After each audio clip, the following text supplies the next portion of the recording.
Maksud saya itu tadi adik-adik yang men-shooting, kalau mau di-upload tolong yang mogok tadi diedit. Soalnya nanti Vespa yang mogok yang dibully Pak Anies juga. Pokoknya apapun yang terjadi di Jakarta ini semua salah Pak Anies. Padahal Vespanya mogok. Setelah sampai tadi saya tanya, itu Vespanya kok mogok Ustadz Somad? Itu businya busi untuk sepeda motor balap. Dia nggak bisa pelan. Yang naik Ustadz itu kan pelan. Astagfirullah Rabbal baraya. Tapi Masya Allah tabarakallah, luar biasa kesan. Sudah lama saya tidak naik Vespa, ini udah puluhan tahun. Ternyata kalau kita ikut anak muda itu luar biasa. Kita pun ikut muda. Saya sekarang ini rasa-rasa umur 24 aja sekarang. Masya Allah tabarakallah. Ternyata saya datang tidak diminta untuk peletakan batu pertama, tapi menyaksikan tanda tangan prasasti peresmian Masjid Cut Nyak yang akan ditandatangani oleh Gubernur DKI Jakarta. Saya nggak apa-apa takbir karena udah siap. Saya berdiri di samping. Tadi fotonya udah diupload. Alhamdulillah. Pak Gubernur, Pak Komjen Pol, saya di samping. Yang lain-lain sore udah nggak lihat lagi. Kenapa masjid ini begitu hebat? Padahal kalau dilihat bangunannya biasa aja, sempit, panasnya luar biasa. Tapi kenapa orang-orang hebat ini bisa datang kemari? Apa ceritanya? Saya di mana-mana ceramah itu tidak, saya selalu apa yang ada di mulut saya sih. Saya penceramah yang tidak pandai sindir menyindir itu tidak. Bukan maksud saya AC ada semua, ada lengkap. Coba lihat 16 derajat Celcius. Cuman memang ini masjid sudah, kalau bahasa Melayunya, over capacity. Ini kita ini kalau menurut WHO, World Health Organization, ini sudah di luar ambang batas kewajaran. Ini kita sedang berebut-rebut oksigen ini sekarang. Ternyata masjid ini dari namanya luar biasa. Bapak Ibu, saya di rumah ada menyimpan 10 pucuk rencong. Mulai dari besi kuningan sampai yang besi berkarat, sampai besi putih, sampai dari batu giok Aceh, yang terakhir dapat saya rencong dari emas. Setiap saya pakai itu selalu saya pegang, takut jatuh. Ada di rumah. Saya bangga punya rencong, saya pajang di lemari. Terakhir saya dapat berita, ternyata apa kata orang Aceh, rencong itu senjata perempuan.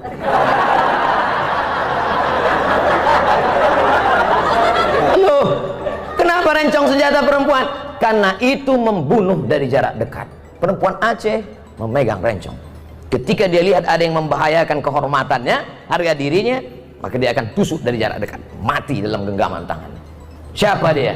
Cut Nyadin. Jadi masjid ini bukan sembarang nama. Jangan nanti ditanya orang, kamu sholat dari mana? Masjid. Masjid apa? Cut Nyadin. Apa filosofinya? Entah. Cut Nyadin adalah manusia perempuan luar biasa. Diasingkan dalam keadaan kena sakit malaria, dibuang dari kampung halamannya. Bagi dia lebih baik putih tulang daripada putih mata melihat tanah kelahirannya diambil oleh Belanda. Alhamdulillah Belanda sudah pulang semua karena teriakan bangsa Indonesia, takbir. Lari Belanda, tinggal terong Belanda lagi. Habis. Saya pergi ceramah ke Maulabo. Di antara tokoh di Maulabo masih Aceh juga, namanya Teku Umar. Kalau Tengku itu ulama, kalau Teku itu bangsawan, bangsa yang hidup di awan. Teku Umar bangsawan. Ketika saya meminum kopi di warung di depan Masjid Islamic Center, tertulis di situ gambar Teku Umar besar. Andai aku mati, maka aku mati syahid.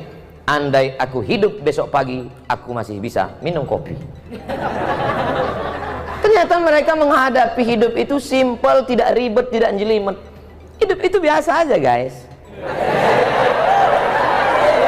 Jangan terlalu hidup ini dibuat payah.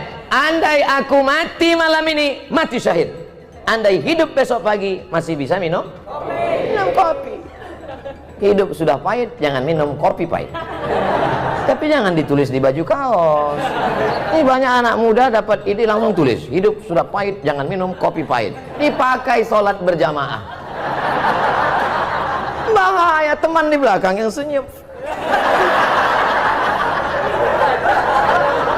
Makanya kalau ke masjid jangan pakai baju yang bertulis-tulisan, polos aja seperti baju saya, baju Pak Anies. Kami tidak pernah bersepakat untuk satu warna. Beliau pakai baju biru, saya pakai sal biru. Memang ternyata orang kalau sehati itu memang.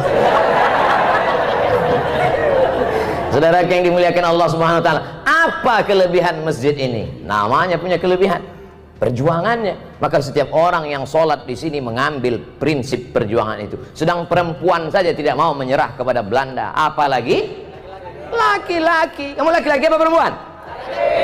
Gitu kalau jawab. Sekarang banyak juga laki-laki ini ketika tanya, kalau laki-laki apa perempuan? Eka sebenarnya perempuan, terjebak di tubuh laki-laki.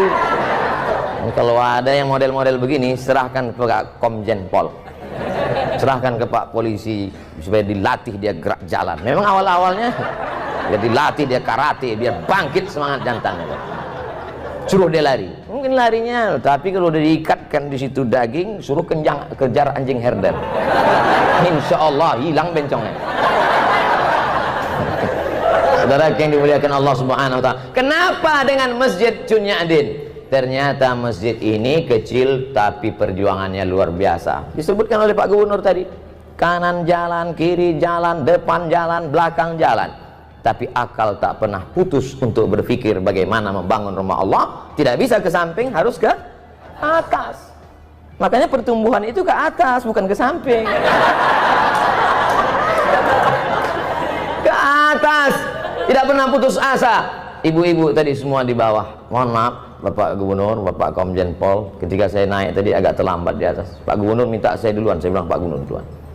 Pak Komjen Pol, saya ini jelaskan supaya jangan sampai nanti ditulis Pak Gubernur mendahului Ustaz, kena lagi.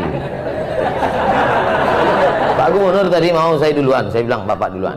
Kemudian Pak Komjen Pol, saya bilang Pak Safrudin duluan. Kenapa Ustaz belakangan? Saya masih mau menase kepada ibu-ibu, ibu-ibu semua. Mereka di bawah menyaksikan kita dengan layar. Pak pengurus masjid, di bawah ada layar, mereka bisa lihat kita. Alhamdulillah. Ibu-ibu yang di bawah jangan berkecil hati, karena saya ini lebih bagus di layar daripada aslinya.